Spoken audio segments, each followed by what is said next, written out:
குல் யா இபாதியல்லதீன அஸ்ரஃபு அலா அன்ஃபுஸிஹிம் லா தக்னது மிர் ரஹ்மத்தில்லாஹ். அல்லாஹ் சொல்கிறான், வரம்பு மீறி பாவம் செய்த என் அடியார்களே. அல்லாஹ் வரம்பு மீறி பாவம் செய்தாலும் அவர்களையும் தன் அடியானாகத்தான் அழைக்கிறான். லா தக்னது மிர் ரஹ்மத்தில்லாஹ். அல்லாஹ்வுடைய அருளில் ஒருபோதும் நம்பிக்கை இழந்து விடாது. இன்னல்லாஹ யக்ஃபிரு ذுனூப ஜமீஆ. அல்லாஹ் எல்லா பாவங்களையும் நிச்சயமாக மன்னிப்பான்.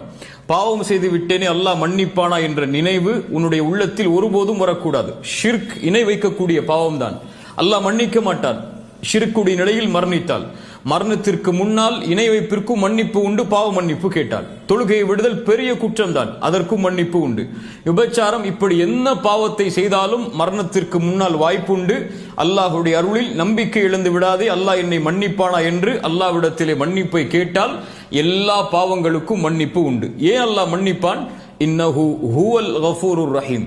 அவன்தான் பாவங்களை மன்னிப்பவன், அவன்தான் இரக்க குணமுடைய